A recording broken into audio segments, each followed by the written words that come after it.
Assalamualaikum warahmatullahi wabarakatuh. Teman-teman, hari ini kita akan memulai perkuliahan ergonomi dan perancangan sistem kerja 1. Bu Erni berharap kalian dimanapun kalian berada, kabarnya selalu baik dan selalu semangat untuk mengikuti perkuliahan di semester baru ini. Mudah-mudahan corona segera hilang sehingga kita bisa jumpa untuk mengadakan perkuliahan secara offline. Di semester 3 ini, Bu Erni akan mengajar mengenai ergonomi 1 atau bisa juga disebut sebagai mata kuliah analisis perancangan kerja. Jadi ilmu ergonomi dibagi menjadi 2, ergonomi dan perancangan sistem kerja 1 di semester 3 dan nanti ergonomi dan perancangan sistem kerja 2 di semester 4. Nah, untuk ergonomi 1 ini Bu Erni menamainya sebagai analisis perancangan kerja. Nah, teman-teman, di situ ada kata-kata analisis. Analisis itu artinya apa? Analisis itu artinya adalah memeriksa, melihat, mengamati. Kemudian dari hasil pemeriksaan itu digunakan untuk melakukan tindakan tertentu. Jadi analisis perancangan kerja adalah memeriksa bagaimana sistem kerja yang ada saat ini. Apakah sudah baik ataukah masih butuh perbaikan. Nah, analisis perancangan kerja atau disingkat APK, pada awal berdirinya teknik industri, keilmuan APK ini masih bernama Methods Engineering atau dulu di Indonesia disebut juga sebagai mata kuliah teknik tata cara kerja. Meskipun namanya berubah-ubah, tetapi pada dasarnya yang dibahas adalah sama. Sutalaksana tahun 79 mendefinisikan teknik tata cara kerja sebagai ilmu yang mempelajari prinsip-prinsip dan teknik-teknik untuk mendapatkan suatu rancangan sistem kerja yang terbaik. Nah, teman-teman, untuk mendapatkan sistem rancangan kerja yang terbaik, terlebih dahulu kalian harus bisa menganalisis atau memeriksa sudah baik atau belum sistem kerja yang saat ini sedang berjalan. Nah, untuk dapat menganalisis, kalian harus tahu apa sih alat untuk menganalisis? Nah, semua akan dijawab pada mata kuliah analisis perancangan kerja.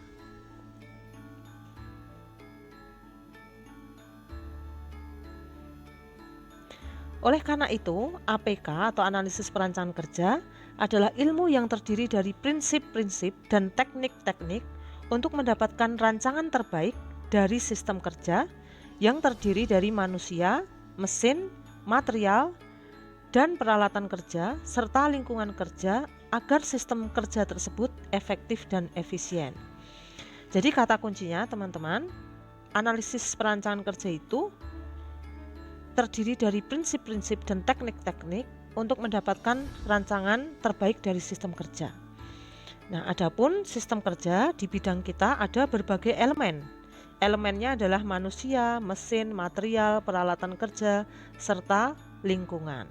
Tujuannya untuk apa teman-teman? Nah, tujuannya adalah untuk mendapatkan sistem kerja yang efektif dan efisien. Tujuan APK adalah menghasilkan suatu sistem kerja yang enase atau efektif, nyaman, aman, sehat, dan efisien. Apa itu efektif? Efektif yakni mampu menghasilkan output sesuai dengan tujuan yang ditetapkan. Misalnya dalam suatu industri, target satu hari outputnya adalah 1000 unit produk. Nah, ternyata dalam satu hari itu perusahaan juga menghasilkan bahkan 1100 produk misalnya. Nah, berarti sistem produksinya sudah efektif, sudah sesuai dengan harapan, menghasilkan output sesuai dengan yang ditetapkan. Kemudian yang kedua, tujuan APK yaitu menghasilkan sistem kerja yang nyaman, aman, dan sehat bagi pekerja dan orang-orang yang berada di sekitar lingkungan tempat kerja itu. Kemudian yang terakhir yaitu efisien. Apa beda efektif dengan efisien? Efisien dalam arti bahwa biaya yang diperlukan untuk menyelesaikan suatu pekerjaan tertentu kecil nilainya dibanding dengan output yang dihasilkan. Nah, misalnya tadi targetnya 1000 unit. Kemudian targetnya sudah tercapai. Nah, berarti sudah efektif. Namun ternyata perusahaan untuk mencapai tujuan 1000 unit itu menggunakan bahan baku yang banyak sekali. Kemudian bahan bakunya itu banyak yang cacat. Kemudian mesinnya memerlukan bahan bakar yang tinggi dalam jumlah banyak. Kemudian tenaga kerja yang digunakan juga banyak. Nah, itu berarti boros, tidak efisien. Karena biaya yang diperlukan untuk mencapai target besar. Maka itu disebut sebagai efektif namun tidak efisien. Kalau efektif dan efisien berarti tujuan tercapai, kemudian biaya yang digunakan untuk mencapai tujuan tersebut yaitu sekecil-kecilnya. Manfaat kuliah ergonomi 1 atau analisis perancangan kerja. Yang pertama, kalian dapat melakukan perbaikan sistem kerja yang meliputi sistem manusia, peralatan, mesin, metode, dan material. Untuk dapat memperbaiki sistem kerja, maka didahului dengan melakukan analisis. Nah, analisisnya itu melalui apa, teman-teman? Nah, analisisnya itu melalui suatu alat untuk analisis. Alatnya adalah peta-peta kerja. Selain peta-peta kerja, ada juga pengukuran waktu, studi gerakan, dan ekonomi gerakan. Jadi, beberapa hal tersebut, peta kerja, pengukuran waktu, studi gerakan, dan ekonomi gerakan merupakan alat untuk menganalisis sistem kerja.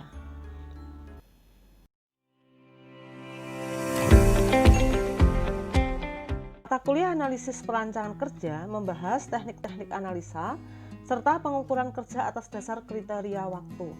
Nah, waktu di sini sebagai kriteria, salah satu kriteria baik atau buruknya suatu sistem kerja.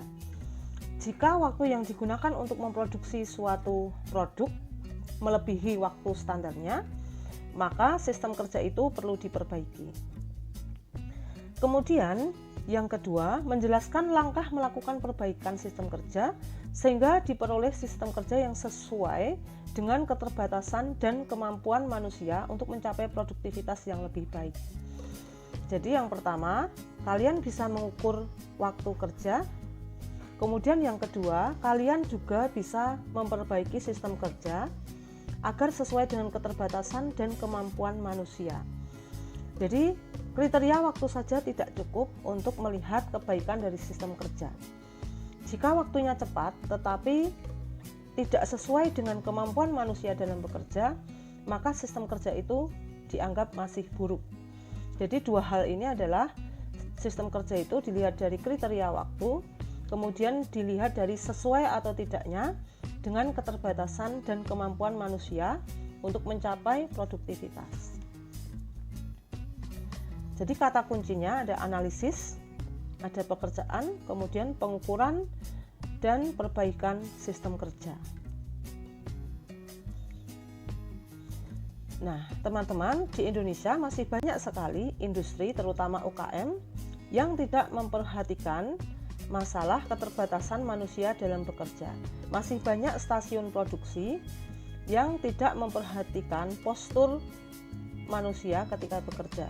Seperti pada gambar nomor A, itu bisa dilihat di situ. Pekerja membutuhkan meja kerja agar sesuai dengan postur tubuhnya, agar tidak membungkuk ketika melakukan pekerjaan. Kemudian gambar nomor B, pekerja membutuhkan kursi kerja agar ia nyaman dalam mengoperasikan alat tersebut. Nah, kalian bisa merancang di sini, merancang meja kerja dan kursi kerja yang sesuai dengan antropometri tubuh mereka. Setelah menyelesaikan mata kuliah ini, mahasiswa akan mampu menganalisis sistem kerja dan menerapkan prosedur pengamatan kerja untuk keperluan pengukuran kerja.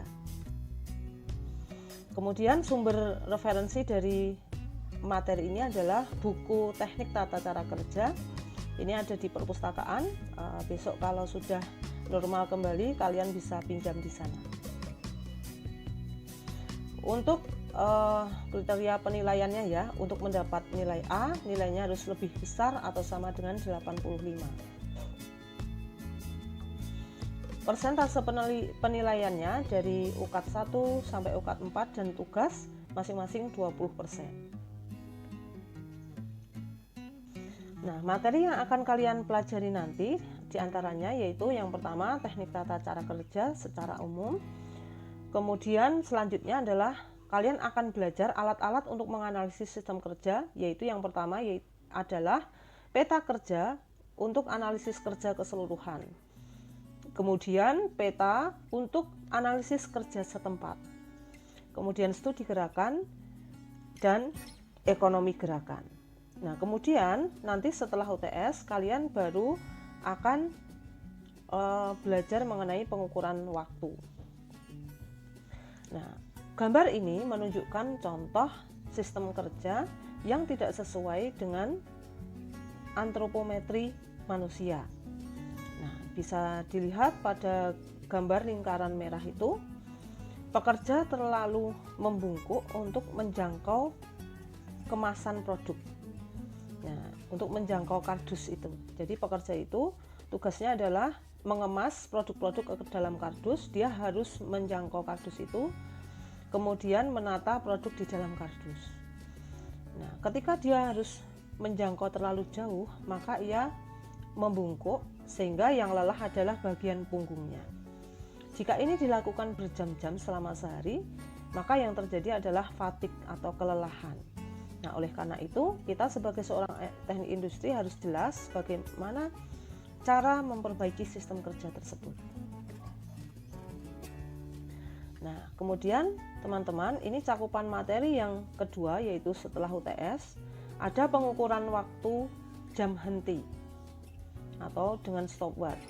Kemudian ada sampling pekerjaan, kemudian ada data waktu gerakan, dan kita nanti ada tugas studi kasus ya, kemudian dipresentasikan.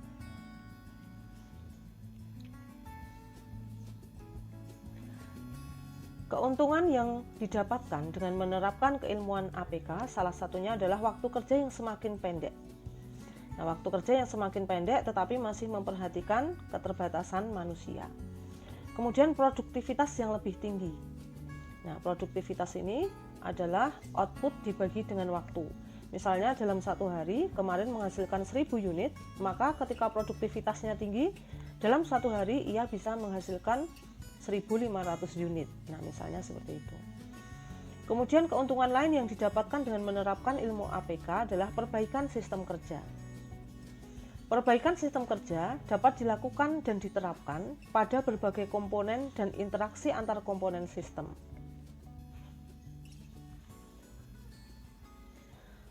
Kemudian kita bisa melakukan penjadwalan produksi. Karena apa? Karena kita sudah tahu waktu baku untuk mengerjakan suatu produk. Kemudian pengaturan pembebanan dan line balancing. Beban kerja pada setiap stasiun dapat diatur dan diseimbangkan.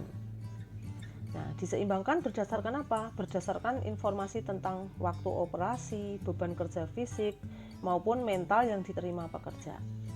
Jadi misalnya dalam satu stasiun kerja, ternyata beban kerja fisiknya terlalu berat. Maka kita bisa melakukan pengaturan pembebanan dengan menempatkan beberapa karyawan di stasiun tersebut. Sehingga apa? Sehingga beban kerja fisiknya bisa terbagi dengan tambahan karyawan. Pengaturan tata letak dan lintasan kritis.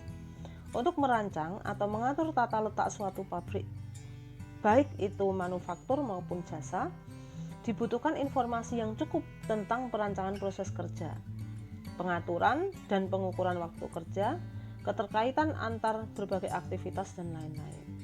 Jadi setelah kita membuat peta-peta kerja, kemudian mengukur waktu produksi dari setiap stasiun kerja, maka kita bisa mengatur tata letak dan lintasan kritisnya. Kemudian keuntungan yang lain adalah perancangan peralatan. Penerapan APK dan ergonomi sangat dibutuhkan untuk keperluan perancangan peralatan kerja. yang pernah dilakukan oleh Taylor, tokoh di bidang teknik industri ya. Ia merancang berbagai alat potong dan melakukan studi pada ukuran sekop yang digunakan untuk mengangkat biji besi. Jadi ukuran sekop seberapa yang tidak mengeluarkan energi yang besar, tetapi dalam memindahkan biji besi mampu memindahkan dalam jumlah yang banyak. Nah, Taylor merancang alat tersebut. Kemudian yang lain keuntungannya adalah perancangan lingkungan kerja. Lingkungan kerja merupakan salah satu aspek yang sangat penting yang mendukung informasi individu dalam melakukan pekerjaannya. Nah, mungkin ini materi dari Bu Erni hari ini sebagai pengantar. Mudah-mudahan kalian bisa memahami. Cukup sekian, terima kasih. Jangan lupa subscribe, like, and comment. Wassalamualaikum warahmatullahi wabarakatuh.